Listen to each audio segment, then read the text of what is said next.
A lot of people are looking into career transitions, and I was hoping to spend some time today to talk about how to ask the right questions during an interview so that you can find the right cultural fit and you can get to know your potential employer as well as they're getting to know you during the interview process. Interviews are always meant to be a two-way street, so you are expected to ask a lot of questions just like they're asking you a lot of questions. I know many of us are a little bit nervous and don't want to ask too many questions or are focused on procedural things like when are you going to hear back. But the interview part that asks you to ask questions of the panel is probably a very powerful way for you to get to know the organization and impress them with your research and the genuine interest that you're showing in the organization. So as many of you are embarking on a new career journey this spring, I'm hoping to share 5 questions that you should ask during an interview. So the first one is, what's the history of the role? I think it's really important to go a little bit beyond the question of, is this a new role or is it a replacement? I think that's a good start for a question, but it's a yes or no question. And you really want to focus on an opportunity question that would show whether this role has had a long history within the organization, whether it's fairly new, how it came about, who introduced it, and sort of what are the priorities that this particular role is advancing and why is there a need for it. I think if your potential employer is able to answer these questions well, and you're impressed with the long history of the role or the thought process that went behind creating it, then you can feel better that you're going to feel fairly supported and this role is going to be a front and center for the hiring manager. Question 2 is, what are the organizational strategic priorities and how this role fits within those or works towards them? I think that's a really important question. If an organization does not have a strategic plan or is in the middle of creating one, that indicates there's a little bit more of a transition and it's uncertain how this particular role may or may not fit within the strategic plan moving forward. So that's something to raise a bit of caution, I would say. But at the same time, if there is a strong strategic priorities that have been established, they're fairly fresh, and there's a very clear understanding how this particular role fits within those strategic priorities, then that should give you a pretty good signal that this is a role of importance and you can feel fairly supported and well-resourced in this particular role.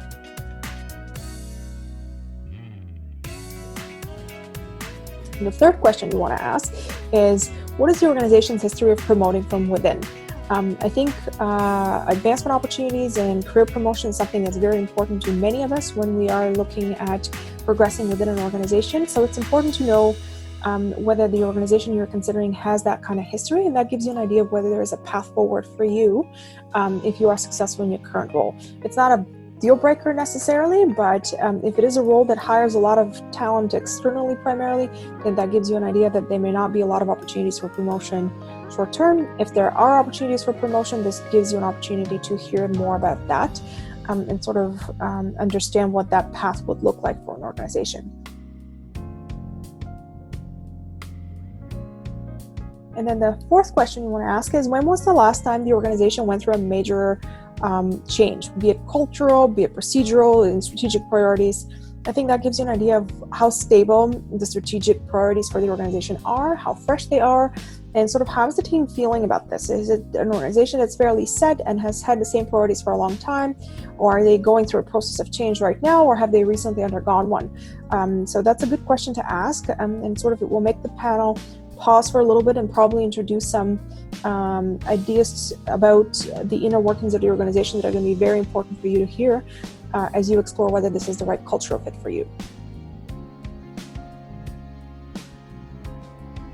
The last question you might want to ask is, what is the hiring manager's leadership style versus management style? There is a difference between the two, and it's really important to hear how they're verbalized. Sometimes leaders who may not have a strong management style are not able to identify their own management style, or would use sort of textbook answers like, I'm not a macromanager, for example. But if they're fairly aware of their skill set, if they've done a little bit of work and self-reflection on how they lead, they might be able to give you a little bit of an idea of how they approach this. And it's even better if you can give them with a scenario, a certain situation for them to explore how they would go about it.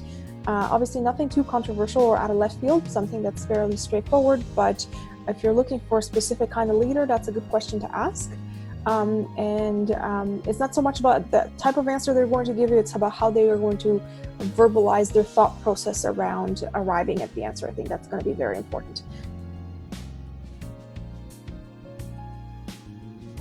A lot of us are feeling very anxious, and there's been a lot of change, and COVID-19 has created quite a bit of uncertainty in our career environment these days. Many of you have been laid off. Many of you are not sure whether to go through with career planning changes that you were making already or not. What I would say is it's important to take this time and really think through what your needs and priorities are, regardless of COVID-19. I understand that it's very difficult to do that when all the signals we're getting out there is that the economy is going to go through hard times, and that's probably the case. But I think it's important, if you can, to spend some time defining what the best path forward for you is, because it becomes very obvious when employers are interviewing when someone has applied for the job as a knee-jerk reaction because they're back on the market and their heart's not into it. And you don't want to make the mistake of finding a role that may not be the best cultural fit or may not be the best for your career plan, simply because that's the only one available out there. So think through what that would look like and reach out to recruiters like us at Gerard Search, because we have those conversations with clients and with candidates all the time. So if you're thinking whether something is the right role for you or not, feel free to reach out to the recruiting manager and explore it a little more before you just simply fire off a resume, just to make sure that you're using your time well. Hope you have a great week. If you have any questions, feel free to reach out.